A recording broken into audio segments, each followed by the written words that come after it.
Milk is one of the commodity that finds a place in almost everyone's household, be it hot cup of chai or coffee or even paneer or curd. Milk registers its presence unanimously. But hey, is this essential product now becoming a luxury?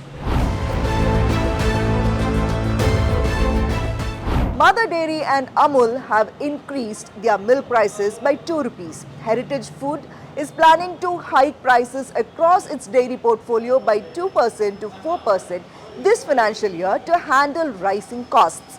Karnataka has also raised milk prices by 4 rupees. So, what's the reason? Why are milk prices going up so sharply? What does this price rise mean for farmers? Do they benefit? Let's dive in.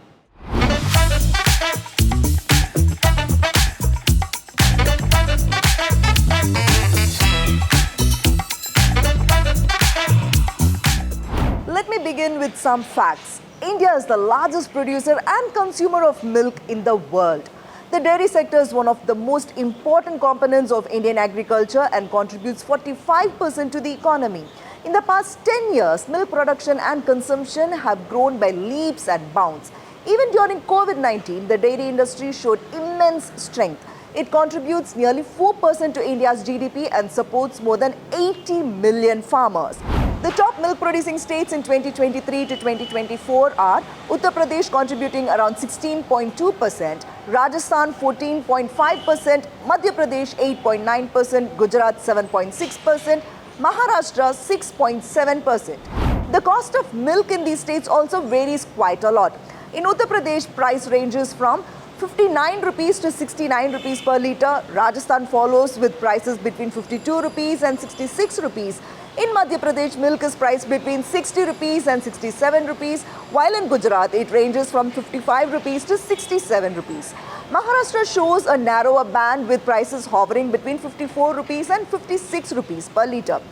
India produced 239.3 million tons of milk in the fiscal year 2023 to 2024.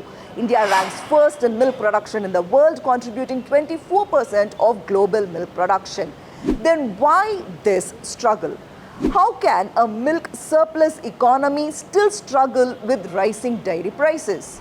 Being the largest producer does not guarantee stable or low prices. The cost of producing each litre is going up because of expensive animal feed and fodder, rising fuel and transport costs, and costlier veterinary services and labour.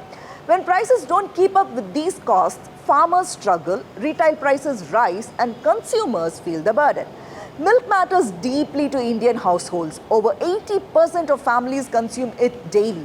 When milk prices rise, the effects ripple across the economy. Milk and its products like curd, ghee, and paneer carry heavy weight in the consumer price index, so price hikes push up overall retail inflation, especially food inflation. This hits low and middle income households the hardest.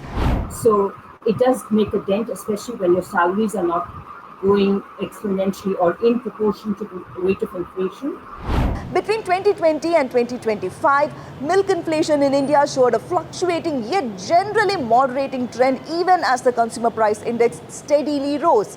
In 2020, milk inflation stood at 6.6%, while the CPI index was 153.5.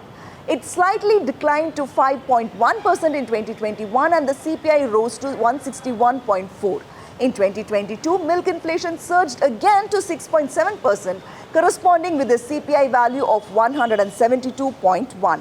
By 2023, milk inflation eased to 5.7%, while CPI climbed to 181.9. The trend continued in 2024 with inflation dropping to 4.9% and CPI reaching 190.9. In the first quarter of 2025, that is Jan to March, milk inflation further reduced to 4.3% with the CPI index rising marginally to 193.5. Even after this price hike, are the farmers getting benefited? Sadly, no. Experts say governments have kept milk prices incredibly subsidized, so it is impossible for farmers to benefit. The question you should be asking is, will farmers make money after this round of price increase by 2 rupees? Our productivity after the gains that we achieved during the White Revolution, those gains are tapering off. We really need to do something. Because uh, another consequence of artificially keeping prices low for consumers is that the government cannot spend on R&D. The government cannot spend on better marketing or product innovation, and R&D is everything in the dairy sector. Vivek also explains the domino effect of keeping milk prices artificially low. In the end, farmers need to make money too. They cannot keep operating at a loss. What happens is the government is the Arvin cooperative. Uh, its finances will be in a shambles. And as I pointed out, it will not have enough money to spend on R&D. It will not have enough money to spend on research on food and fodder, on animal nutrition, or provide veterinary services. So that is the domino effect. That overall, the health of the dairy sector will be shot to pieces.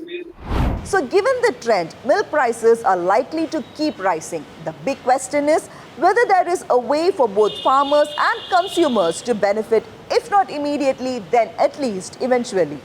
That agricultural land is also grazing land. I think the most important thing is to have a zoning of every state government. I guess it's a state subject. So every state government has to zone its agricultural land, which is being used or consumed by other things, like it's either the pressure of population that is making them build more on agricultural land, plus they have to make agriculture more lucrative, more productive in terms of prices. So perhaps they have to adjust rate of inflation on a yearly or maybe on a longer term basis.